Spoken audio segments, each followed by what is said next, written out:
वंदनीय शांताक्का जी, मंच पर उपस्थित सभी माननीय भगिनी, उपस्थित सज्जन, माता भगिनी, चरित्र कोश का काम बड़ा कठिन काम होता है, ये सुनकर हमको पता है।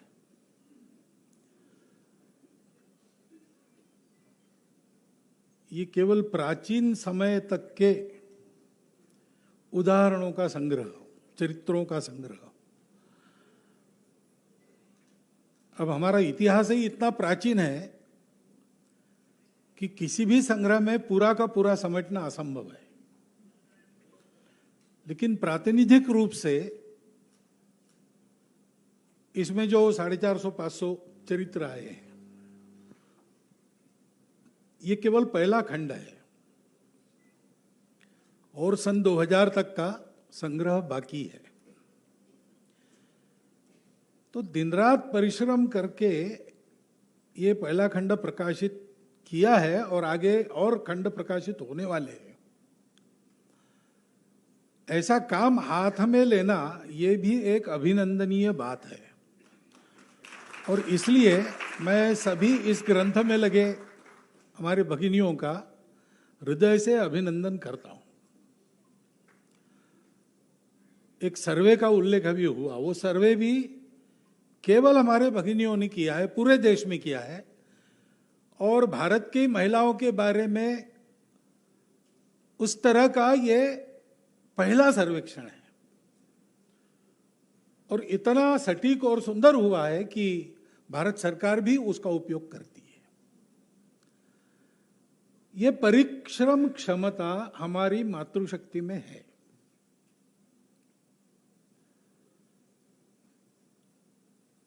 अब हम एक भारत का गठन करना चाहते, विश्व गुरु भारत को गढ़ना चाहते, तो भारत यानी केवल पुरुष तो है नहीं, 50% महिलाएं हैं। और ये तो होता नहीं, किसी जीवंत शरीर को स्वस्थ बनाना है तो उसका आधा अंग स्वस्थ हो जाए और आधा अंग वैसा ही रहे तो स्वस्थ कदापि नहीं होगा। ये बिल्कुल छोटे बच्चे को भी समझ में आने वाली बात है, लेकिन बड़े बड़े लोगों के भी आचरण में न आने वाली बात है।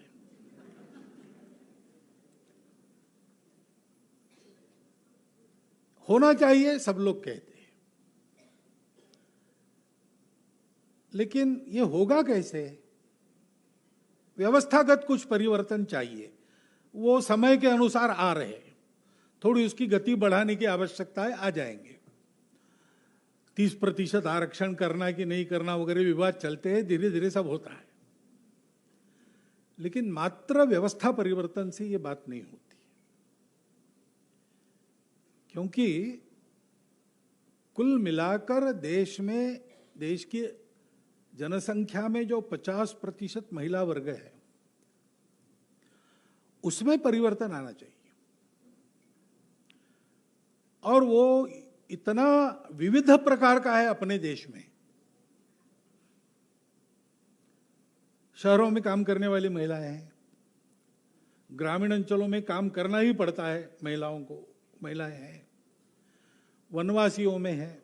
वो सर्वे अगर आप देखेंगे तो कितने गुट बने हैं उसमें, और इतना पूरा सर्वेक्षण होने के बाद भी बाद में ऐसा लगा कि क्रीड़ा क्षेत्र में जो महिलाएं अपना पराक्रम दिखाती है उनके बारे में उसमें कुछ नहीं है, तो उसका काम फिर से चला है, वो पूरा होगा।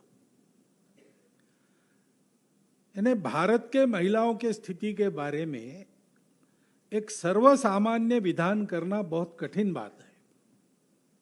सबकी अलग अलग स्थिति है, अलग अलग पृष्ठभूमि है, अलग अलग समस्याएं हैं, अलग अलग उपाय योजनाएं हैं। आज महिलाओं के पास ये नहीं है, ऐसा एक जगह कहते तो दूसरी जगह महिलाओं के पास वो सब कुछ है, लेकिन तीसरी कोई बात नहीं है जो यहां है। और इसलिए इसमें प्रत्यक्ष काम होने की आवश्यकता है। अर्थात ये काम होने में दो बातें होती है।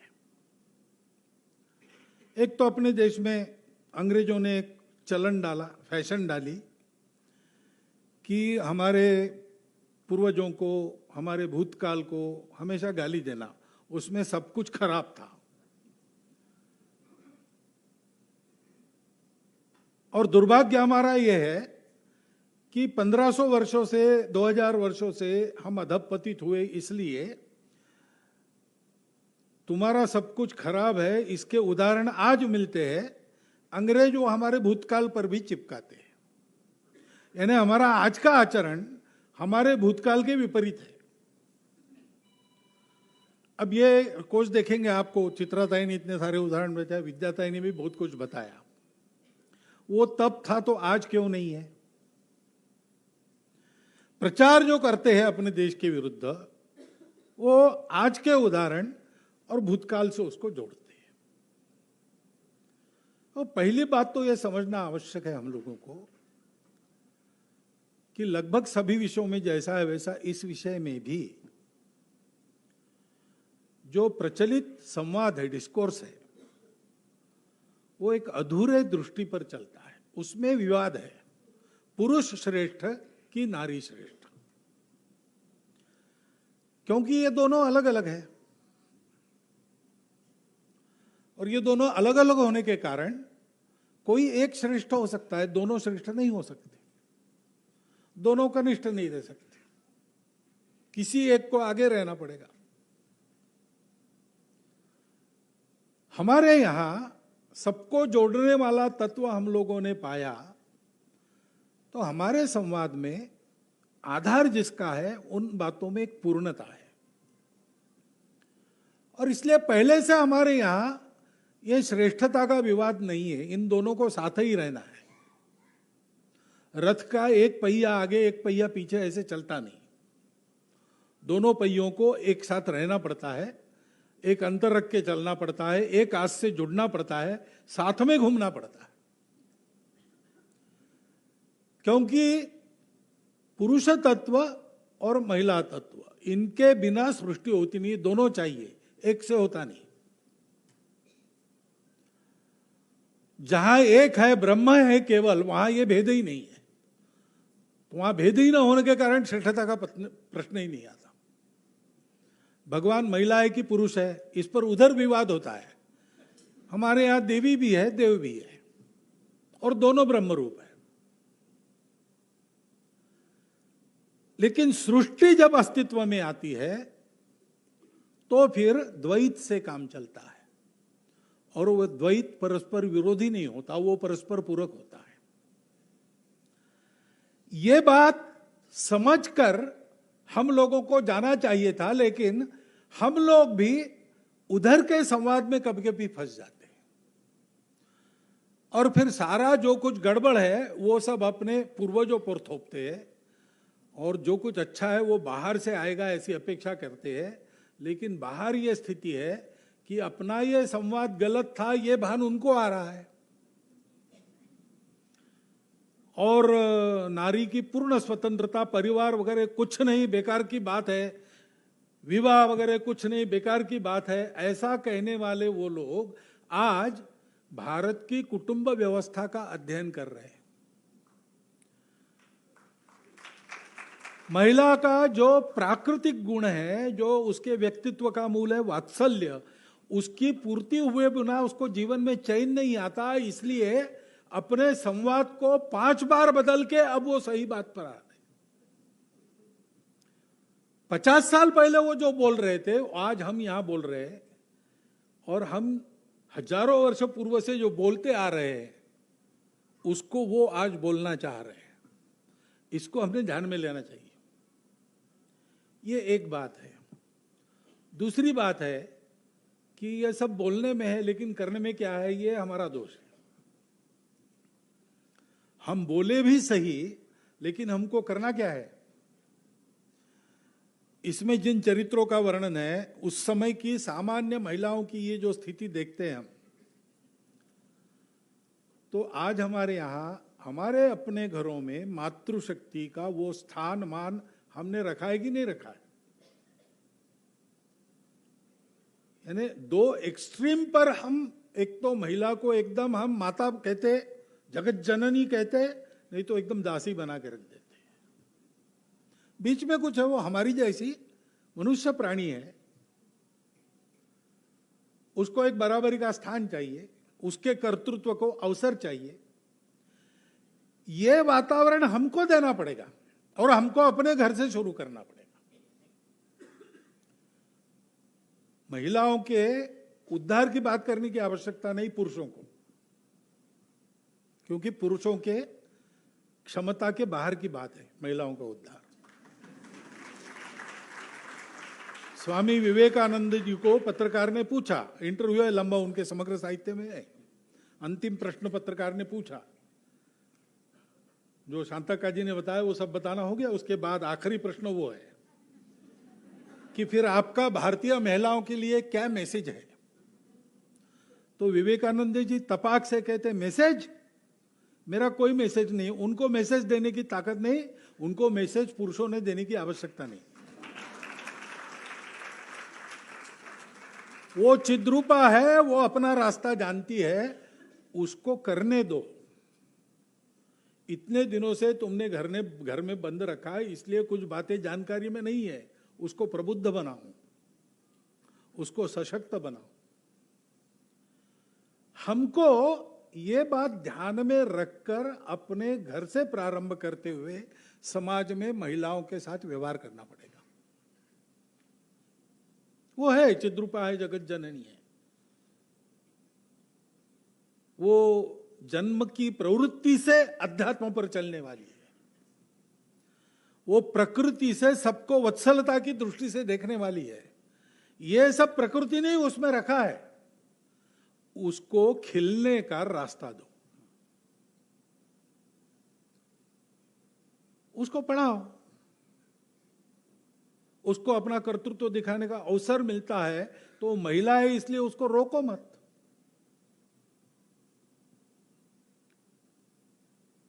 स्वाभाविक रूप से प्रकृति ने जो भेद रखा है उसको छोड़कर हमको महिला और पुरुषों को एक दृष्टि से देखना चाहिए। अपनी मर्यादा को कैसे संभालना, सार्वजनिक जीवन में कुछ करते समय परिवार की चिंता कैसे करना, ये उनको सिखाने की आवश्यकता नहीं, वो उनकी सहज प्रवृत्ति है, वो कर लेती है, वो कर लेती है। और इसलिए मुझे लगता है ये जो खंड प्रकाशित हुआ है और आज अपना कार्यक्रम है, इसमें मैं देख रहा हूं कि माता भगिनियों की संख्या बहुत अधिक है।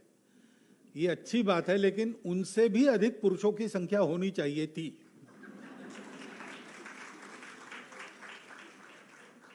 क्योंकि इस ग्रंथ को जितना हमारी भगिनियों ने पढ़ना आवश्यक है, उनके अपने पूर्व गौरव का, पूर्व पराक्रम का ज्ञान होने से आत्मविश्वास बढ़ेगा और वो अपना पराक्रम दिखाएगी। वैसे उनको ये अवसर मिले, उनको ये ज्ञान मिले। हमारे यहाँ पर 2000 वर्षों से मातृशक्ति का अपनी परंपरा में क्या स्थान है, इसको हम भूल गए।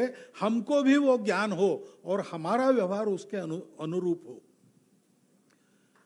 इसलिए 1000-1200 रुपया खर्चा हुआ तो भी ठीक है, लेकिन इस ग्रंथ को खरीद कर घर में रखना चाहिए और श्रावण मास में इसका भी पारायण होना चाहिए।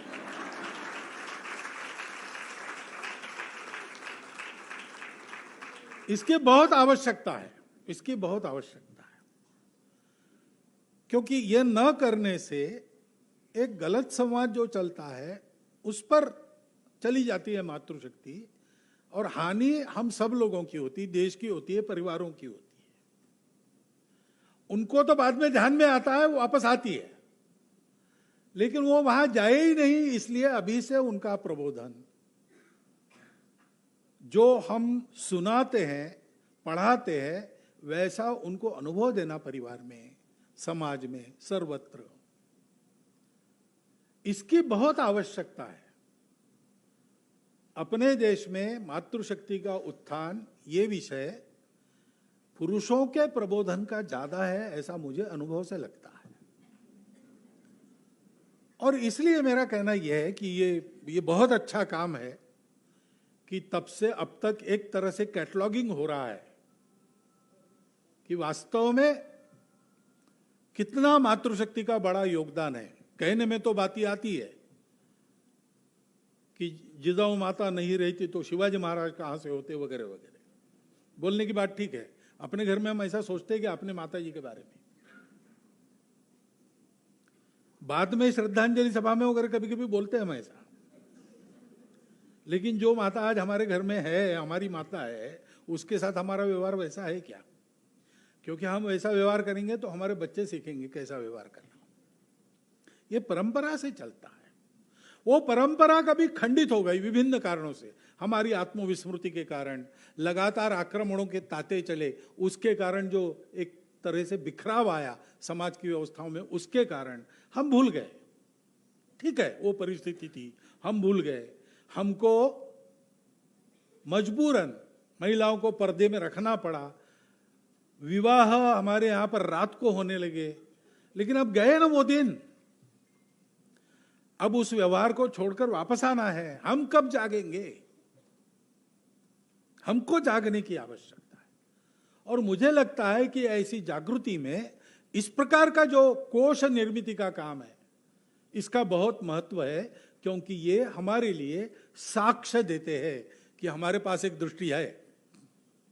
वो दृष्टि पूर्ण होने के कारण वो त्रिकाला बाधित कारगर दृष्टि है। उस दृष्टि के आधार पर आज युगानुकूल व्यवहार को गढ़ना, यह हमारा काम है। समय बदलता है, समय बदलता है, इसलिए जीवन की शैली बदलती है, और इसलिए कर्तव्यों का मूल्य तो वही रहता है, लेकिन स्वरूप बदलता है,